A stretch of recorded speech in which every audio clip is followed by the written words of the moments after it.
নমস্কার। আজকের দিনটা খুব সুন্দর। ভাবলাম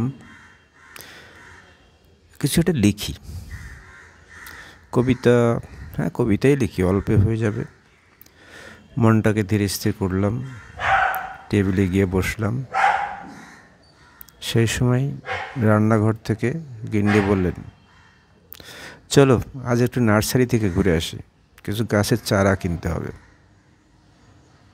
ব্যাস, লেখা রেখে টেবিল গুছিয়ে চললাম নার্সারিতে। আমি থাকি দমদমে।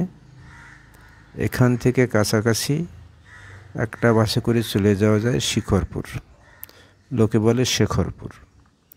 শেখরপুর গিয়ে নামলাম, ঘন্টাখানেকের রাস্তা বাসে।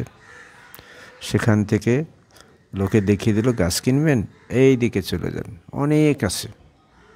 হাঁটলাম রোদ মাথায় করে, হাঁটতে হাঁটতে পৌঁছে গেলাম ডাইনে বায়ে কিছু নার্সারি রেখে একটা দেখে সুন্দর দেখে একটা নার্সারিতে ঢুকে পড়লাম।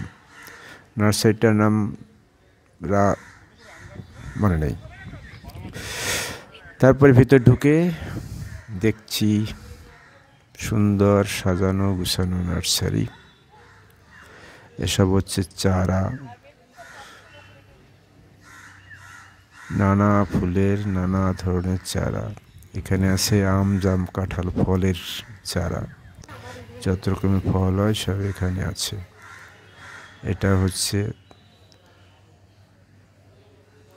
ফুলের চারা, শেড দেওয়া তার মধ্যে। কিন্তু এখান থেকে কিছু নেওয়া হলো না। গিন্নি দেখে দেখে চললেন বাইরের দিকে। এখানে এসে আবার চারা দেখছি, ঘুরছি ফিরছি। আপনি যদি চারা কিনতে আসেন শেখরপুর, যদি কলকাতার আশেপাশে থাকেন, আমি তোলাম দমদম থেকে, আপনার উত্তর দক্ষিণ যেখান থেকে আসুন, বাস পেয়ে যাবেন। খুব কম বাস, কিন্তু পাবেন, একটু খোঁজ নিলেই পাবেন। আর এখানে এসে খুব ভালো হয় যদি নিজেদের গাড়ি থাকে, গাড়ি করে আসা, তাহলে বয়ে নেওয়ার কষ্টটা কমে। কারণ এখানে বাসের সংখ্যা, লোকাল বাস এত কম, শখ মেটাতে কষ্ট বেশি। সুতরাং নিজের গাড়ি থাকলে খুব ভালো হয়। না হলে আমাদের মতনে আসতে হবে, হাঁটতে হবে, দেখতে হবে, কিনতে হবে, আবার হাঁটতে হাঁটতে গিয়ে অপেক্ষা করতে হবে বাসের জন্যে। বাস যতক্ষণ না আসে ততক্ষণ বসে বসে